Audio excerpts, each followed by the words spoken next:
የሄርሜላ እስረኞች ዛሬ ደግሞ ያዙኝ ልቀቁኛ በዙ ማለት ነው።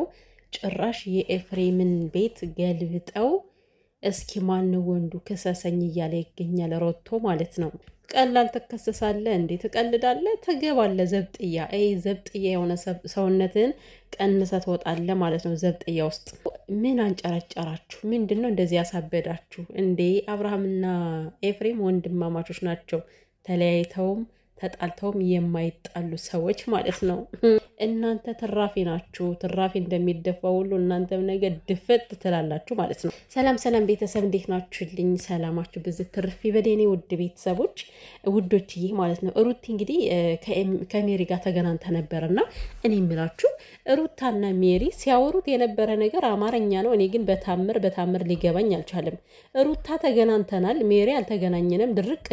ድርቄሽን የምሬን እኮ ነው። ምንድን ነው ይሄን ያክል መደራረቅ? አልገባኝም እኮ ማለት ሜሪ በዚህን ያክል ልደርቅበት የታለች ምክንያት ለእነ አብርሃም መልካም መስለሽ ለመታየት ነው። ሜሪ ማለት ነው ለአብርሃም ለማሽቋለጥ። አብርሃም እውነት ካንቺ ከልብሽ መስሎት እንዲያምንሽ ፈልገሽ ከሆነ ተሳስተሻል። እኔ አሁን እነሱ ሲያወሩበት የነበረ ፖይንቱን ያልገባኝ እኮ ሜሪና ዳኒ ከሩታ ላይ እየተጫወቱባት ነው ወይስ ደግሞ ዳኒና ሩታ ከሜሪ ላይ እየተጫወቱ ነው? በጣም የተቀናጀ ሊገባ የማይችል ወሬ ነበር ሲያወሩ የነበረው። አንድ ሰው እያመነ ተገናኝተናል ብሎ ሜሪ በዛን ያክል የምትደርቀው አልተገናኘም ብላ ምንድነች? እውነት እኮ ነው ወተት ነጭ አይደለም ብሎ መከራከር ነው ከዛ ጋር ያደረገችው ሜሪና። ያን ቪዲዮ ለምን እንደሰራችሁት ራሱ እኔ አላቅም። የሆነ እንዴት ነው መያዣ የሌለው ነገር ነው ያወሩት። አሁን ለምሳሌ ማለት ነው እንደዛ ለመጨቃጨቅ ብቻ ነው የተገናኛችሁት? እውነት ይሄን ብቻ አውርታችሁ ለመለያየት ነው? ለማንኛውም ሩቲን አሁን እኔ ስላየዋት በለኝ ስለመጣች ማለት ነው። አሁን ሩቲ ችግሯ ምንድን ነው? ሁሌም ስትመጣ በሰው ቤት ነው የምትመጣው፣ በራሷ አትመጣም እንጂ ትናንት የሰራችሁት እውነት ሁላችሁም እያስመሰላችሁ እንደሆነ ነው። ከምሬ ነው፣ ከሩታ ጭምር ማለት ነው። ትክክል አይደለም። ከዛ ጋር ሲሰሩት የነበረ ነገር መተማመን እየቻሉ አይደለም እኮ አሁን ከዛ ጋር ማንኛው ነው ከማንኛው ላይ እየተጫወተ ያለው? እውነት እኔ እንደሚመስለኝ ሜሪና ዳኒ ግን የሆነ ግንኙነት አላቸው። ሩቲ ሁሌም የዋህነች እየተሸወደች ነው ያለችው ብዬ ነው ማስበው ማለት ነው። ከዛ በተረፈ ወደ እነ ሄርሜላ ስንለስላችሁ ማለት ነው ትእዛዛቸውን እናንተ እንደሆነ አውቃችኋል እኮ ቀድማችሁ ማለት የእነሱን ትእዛዝ ነው የፈጸመላቸው እያላችሁ ነበር። እውነት ነው እኮ እንዴ! ልጁ ያላሰበውን ነገር ነው ሲያሳስቡት የነበረ ገባዱ አይደለ ማለት ከቀልቡ ከልቡ የሌለውን ሄርሜላን ይፈልጋታል፣ ሄርሜላን ያፈቅራታል እያሉ 30 ሰው ዝም ብሎ ተነስቶ ይበጠረቃል፣ ያወራል። ይሄ ልጅ እውን አድርጎት መጣ። ታዲያ ምን ይደረጋል? ስራውን እኮ አልደገፍንም እኛ። ይሄ ትክክል አይደለም፣ እንደዚህ መደረግ የለበትም ብለናል እኮ። ግን ደግሞ እናንተ የፈለጋችሁትን ነው የሄርሜላ ከፍቶች ማለት ነው። እናንተ የፈለጋችሁት እኮ ነው የተደረገላችሁ አይደል እንዴ? ከወንዱ ከሴቱ ምንድን ነው የሚያንጫጫችሁ? ስትፈልጉት የነበረ ኤፍሬም ለሄርሜላ ፍቅር እንዳለው ፍቅሩን ያወጣ አይደለ? አወጣ። ምን ያደርግ? አወጣ። ሲያወጣ ደግሞ መከራ ቁም ስቅሉን ታሳዩታላችሁና እንዴ! እኔ እኮ እንደዚህ ህዝብ በቃ ምንም ነገር የማይመቸው አይቻላቅም። የተመቻቸውን ነገር እነሱ የፈለጉትን ነገር ሲያደርጉ አይመቻቸውም። እነሱ ያልፈለጉትን ነገር ሲያደርጉ አይመቻቸውም። ምን ይደረግላችሁ? ምን ይደረግላችሁ? ፍላጎታችሁን የፈጸመላችሁ ልታመሰግኑት ነው የሚገባ እኮ ኤፍሬምም ማለት ነው። ኤፍሬም ግን የስራን ይስጥ። እውነት ህዝቡን እኮ አባላኸው። አደራችሁን ደግሞ ይሄ የሩት ስራ ነው ብላችሁ ደግሞ አፋችሁን እንዳትከፍቱ ማለት ነው።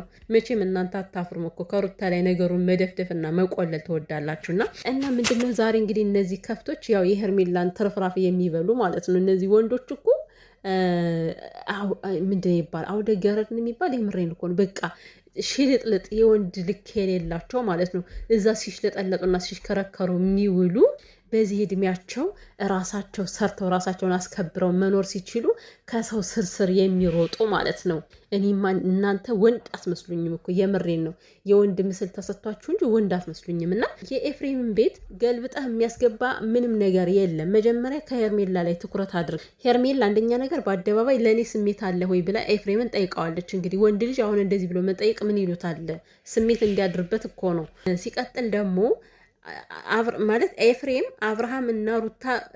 አብርሃምና ሄርሜላ በጭራሽ አብረው እንዲኖሩ የማይፈልግ ሰው ነው አይደለ? ለእሷ ጥሩ አመለካከት እንደሌለው በደንብ ታውቃለች። ይሄን ነገር እያወቀች ምንድን ነው በርግዶ ማስገባት? ሲቀጥል ደግሞ ካስገባችሁ በኋላ እስኪ ቤት እግዚአብሔር ነው እንበል። እውነቴን እኮ ነው። እኔ ዝም ብዬ ሳስብ ነው የቆየሁትና እሺ ቤት አስገባችሁ ቁጭ በል ብላ በስነ ስርዓቱ ራሷን ጠብቃ አትቆምም።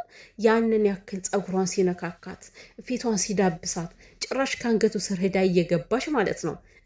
ስለዚህ ትኩረት ማድረግ ያለባችሁ ከዚህ ጋር ነው። ባለጌው ማን ነው ከዚህ ጋር? ሄርሜላ አይደለችም?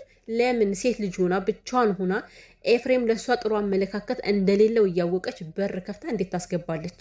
እንዴት ታስገባለች? ከሷ ላይ ትኩረታችሁን አድርጉ። ለምን አስገባሹ ብላችሁ አፋጥጧት። የሆነ ነገር የተለየ ነገር ስለፈለገች መሰለኝ ከዛ ጋር እንደዛ ስታረግ የነበረውና ሲጀመር እኮ የለመደ ልማድ በአንድ እኮ አይጸናም፣ በአንድ አይጸናም። አሁን ሄርሜላ አንድ አይበቃትም። ሲቀጥል ደግሞ አንተ አሚር ተብዬ ክፍት አንተ ለሴት ልጅ ክብር የለህም እያልክ እናቱን አምጥተህ ከዚህ ጋር ሚዲያ ላይ አምጥተህ የለጠፈውን ፎቶ ታሳያለህ አይደል?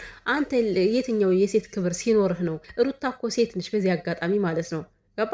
ሴት ነች። አንተ ግን እንደ ሴት አላከበርካትም። ከቤቷ ሄደ እንደፈለክ እያገላመጥካት እንደፈለክ እያመናጨካት እያወራሃት ነበር አይደለ? የቱ ጋ ነው ለአንተ የሴት ክብር? በመድሎ ነው በማዳላት ነው ሴትን የምታከብረው? ልክስክስ። እኔማ ይሄ አሚሮ የሚባል ከአቤል ተብዬ የበለጠ እኮ ነው ጨጓራዬን የሚልጠው ማለት ነው። የምሬን ነው። የማታደርጉት እርዝም አፍ ስላለ አትቀደዱ፣ አታውሩ። ምክንያቱም አሚር አንተ ሰውን አታከብርም፣ በጭራሽ ሴትን አታከብርም። ለሴት ልጅ ክብር የለህም። ሴት ልጅ ስታከብር ደግሞ በመድሎ አይደለም፣ ገባ? ወይም ደግሞ በጉቦ ሊሆን አይችልም። ሄርሜላ የሆነ ነገር ስላደረገችልህ ብቻ ልታከብራትም አይገባም። ሩታ የሆነ ነገር ስላላደረገችልህ ብቻ ዝቅ ልታደርጋትም አይገባም። ክብር ክብር ነው። ሴት ሴት ነች። ምንም የሚለያት ነገር የለም አይደለ? ልታከብራት የሚገባ ሴት በመሆኗ ብቻ ነው። ሩታ ሴት ሆና አንተ ከሩታ ላይ በጣም እየጨፈርክ ነው ያለው አይደለ? ስለዚህ ስለ እናት ክብር፣ ስለ ሴት ክብር አንድም እንዳታወራ። የምታወራበት አንደበት የለህም እና ማለት ነው። ኤፍሬም ገና ያሳብዳቸዋል ከዚህ በኋላ። ሁለተኛ ሩታ ሆነ እኮ። አብርሃም ደግሞ ጠፍቷል። በቃ እንዴ ሄርሜላ እስካሁን ድረስ እየቀለደችብኝ ነበር።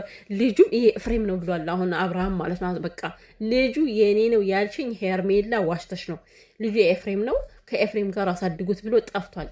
አሁን አብርሃም ይኸው ዋሻ መግባት ልማዱ አይደለ? ኤፍሬም እና ሄርሜላን ሲያያቸው በቃ ልጁ ጨጓራው ተቃጥሎ ይኸው ዋሻ ገብቷል አሉ። አሁን አብርሃም የለም ጠፍቷል ማለት ነው። እና ሄርሜላ የስራሽን ይስጥሽ። ወንድምና ወንድም አባላሽ፣ ባልና ሚስትን አባላሽ። በጣም ከባድ ነው እውነት። ሩታ ይህን ያክል በፍቅር ይዛቸውን የኖረች ወንድማማቾች፣ አንቺ ግን እንደው በ5 ወር መተሽ ብትትን አደረግሻቸው። በቃ ቂም አተረፍሽባቸው ከመካከልና በጣም ከባድ ነገር ነው። አሁን ኤፍሬምን ማን ነበረ አብርሽን የት ነው የሚፈለገው? ቤተሰብ የት ነው የሚፈለገው? አሁን ጠፍቷል እኮ አብርሽ። በቃ በዛው ጀጅ ብሎ ጠፍቷል። አብርሽ የት ነው የገባው? አይዞ ያጋጥማል። ከሄርሜላ ጋር ስትጣበቅ እኮ እንደዚህ አይነት ነገር እንደሚፈጠር ማወቅ ነበረብህ እውነት። ተዋልና አንተ አሰማም እኮ እንደው ዝም ብለህ ጭልጥ ብለህ ስለምትሄድ እኛ ደከምን በአንተ ጉዳይ ማለት ነው። ለማንኛውም በርታ በርታ በላው። ልጁም የኤፍሬም ሊሆን ይችላል አይታወቅም እኮ። አበስኩ ገበርኩ። እኛንም አስለፈለፋችሁን እኮ አስለፈለፋችሁን።